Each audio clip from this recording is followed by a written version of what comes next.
On the night of December 20th, 1980, Sabrina Gonsalves and John Riggins were supposed to be somewhere warm, somewhere normal, somewhere filled with family, laughter, and the kind of small celebration that should have become a memory people looked back on for years. They were expected at a surprise birthday party for Sabrina's older sister, Andrea. Sabrina was 18 years old. John was 18 years old. They were young, in love, and standing at the edge of everything that was supposed to come next. College, plans, families, careers. A future neither of them knew had already been stolen. Sabrina had moved to Davis, California, where her sister Andrea was already attending the University of California at Davis. She was excited about starting her own college life. She loved children. She loved medicine. She had dreams of becoming a physical therapist. John had grown up in Davis. He had been a popular athlete, the kind of young man people remembered because he stood out. His family saw a future in him, maybe medicine, maybe something like his father's career, maybe something completely his own. But on that December night, none of that was supposed to matter. What mattered was simple. They were supposed to show up, and they never did. At first, there may have been room for ordinary explanations. Maybe they were running late, maybe they had stopped somewhere, maybe the fog had slowed them down. But as the night stretched on, the silence became harder to explain. No call, no arrival, no sign of either one of them, and by the next morning, the people who loved them knew something was wrong. Sabrina's sister Andrea woke early with a feeling she could not shake. Sabrina would not simply disappear, she would not stay away without calling. The two sisters knew where each other were. That was the rhythm of their lives. John's parents were also searching for answers. That night had been foggy, dense, difficult, blinding fog. So, at first the fear was not murder. It was an accident, a wrong turn, a van in a ditch, a crash no one had seen. John's parents drove in widening circles, looking along roadsides, searching the places a vehicle might have gone off the road. They were looking for evidence of an accident because that was the only possibility their minds could allow. The alternative was too terrible. For 36 hours, Sabrina and John were missing. Then police found the Riggins family van. It had been abandoned about 30 miles east of Davis in Sacramento County.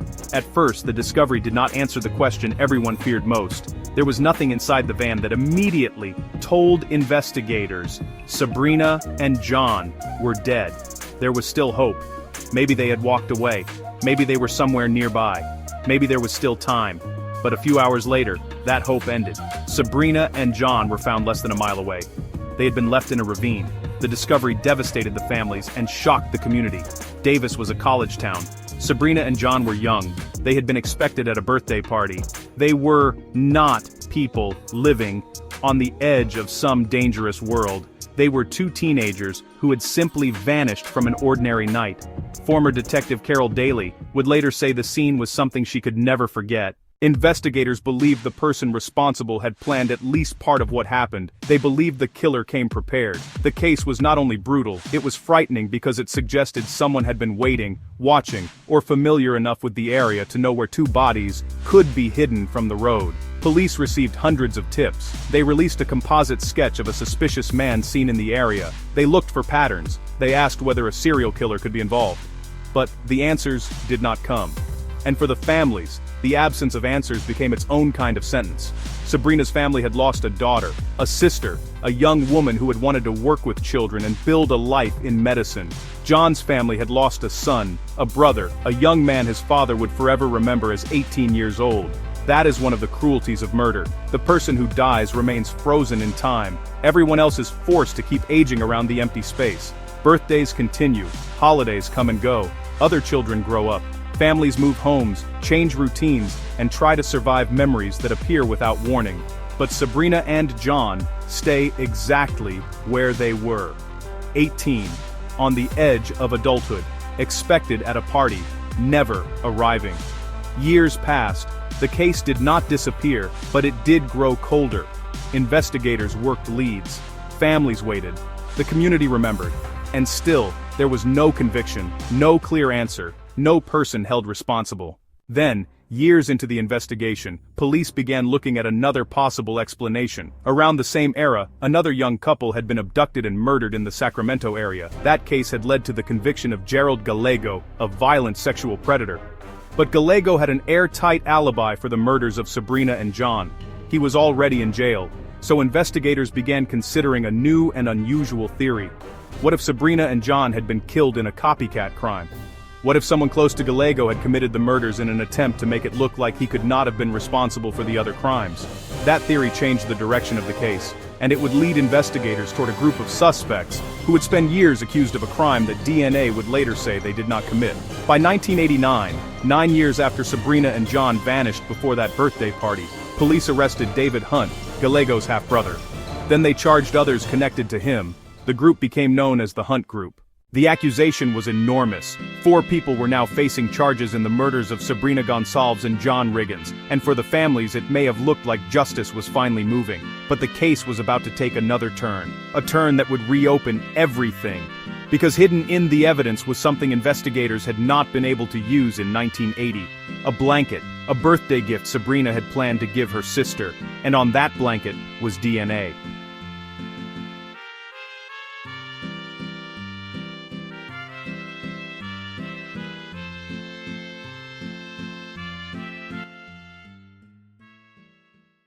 Part 2. The DNA that changed everything.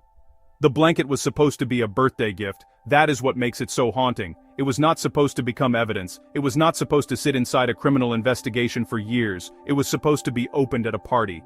Held by Sabrina's sister, and remembered as something simple and loving from one sister to another. But after Sabrina and John were killed, that blanket became part of the case. And years later, it changed everything. On the eve of the Hunt Group's trial, investigators tested evidence from the blanket using DNA technology that had not existed at the time of the murders. The results did not match David Hunt. They did not match the other men, accused with him. The DNA excluded them. In January 1993, the charges were dropped. By then, David Hunt and the others had spent roughly 3 years in jail, facing the possibility of the death penalty in a case DNA now said had gone in the wrong direction. For Sabrina and John's families, it was another devastating turn. The case had seemed close to an answer. Then it was back to the beginning. The wrong suspects had not brought justice. The real killer was still unnamed, and the families were left again with the same unbearable question: who did this? Years continued to pass. The case remained open. The evidence remained. Then in 2002, DNA science had advanced again. Cold case evidence was now being compared more routinely against DNA from convicted offenders. Investigators uploaded the DNA from the blanket. This time, there was a hit. The match was described as extraordinarily strong. The DNA belonged to a man named Richard Hirschfield. At the time, Hirschfield was already in prison in Washington state for crimes against children. Investigators in the Sabrina and John case had not been focused on him before. His name had not been the famous suspect. He was not part of the Hunt Group. He came into the case through the DNA, and once investigators began looking at him, the pieces became harder to ignore. Hirschfield had a history as a sexual predator. He had been convicted of rape in Northern California in the 1970s. He had been paroled in July of 1980. 5 months later, Sabrina and John were murdered. Investigators also found that Hirschfield had connections to Davis. He had friends who lived across the street from the condo where Sabrina and her sister lived. That mattered because authorities believed Sabrina and John may have been abducted from that area. The timing mattered. The geography mattered. The DNA mattered most of all. But there was another chilling layer. Richard Hirschfield had a brother named Joseph. At the time of the murders, Joseph was living near Sacramento, not far from the area where the bodies were found. After investigators contacted Joseph in 2002 and told him Richard was a suspect in the 1980 murders, they noticed his reaction. According to investigators, when DNA was mentioned, Joseph began shaking. The next day, Joseph Hirschfield died by suicide. He left behind a note. In that note, he wrote that he had been living with the horror for 20 years. He said Richard had committed the murders and that he had been there.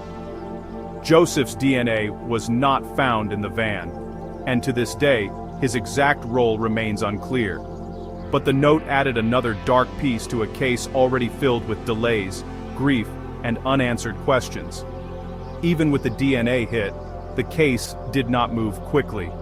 There were years of legal battles, a massive amount of discovery, hundreds of motions, delay after delay. For the families, each delay was another wound. Sabrina's sister Andrea had spent decades keeping her sister's memory alive. She named her first daughter Sabrina. She adopted children in part because her sister had once dreamed of having a large family. She kept horses in her life because riding in horses had been something she shared with Sabrina. It was not just memory, it was devotion. John's family also carried their loss every day. His father, Dr. Richard Riggins, said he had never really allowed himself to imagine what kind of adult John would have become. In his mind, John remained a freshman at UC Davis, still 18, still young, still unfinished.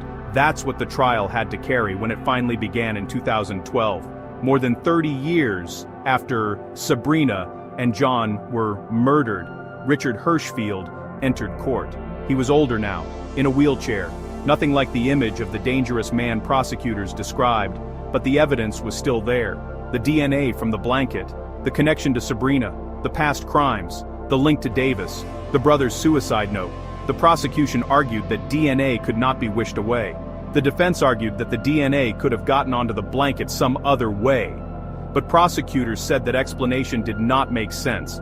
They argued that the DNA evidence placed Hirschfield directly in the crime, and that the case was not about coincidence. It was about what science had finally revealed. The trial forced the families to hear painful testimony. They sat in court because they wanted the jury to understand that Sabrina and John were not just names in an old file. They were real people. They had been loved, they had futures, and those futures had been taken. After decades of waiting, the case went to the jury.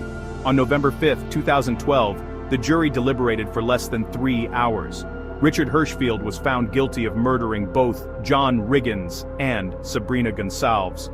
For the families, the verdict was not joy exactly. Nothing could bring Sabrina and John back. Nothing could return the years. Nothing could erase the fear, the grief, or the decades of waiting.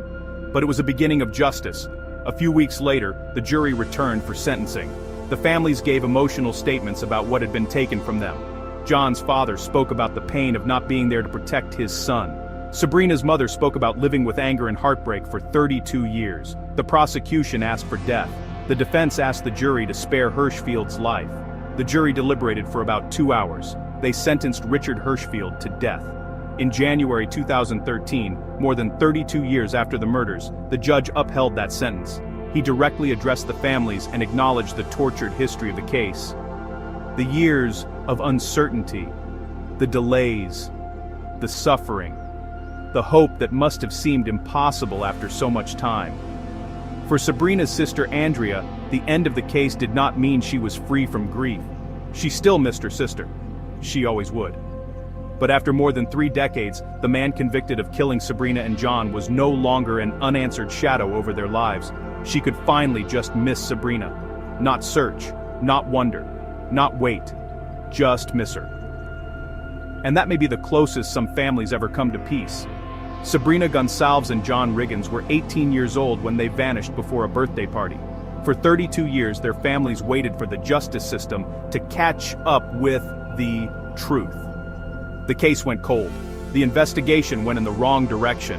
Innocent people were charged. Evidence waited. Science changed. And eventually, DNA named the man responsible. Sabrina and John never arrived at that party. But their story did not end in the fog of that December night. It carried forward through the people who loved them, through the evidence that survived, and through a courtroom more than 3 decades later, where the truth finally had a name.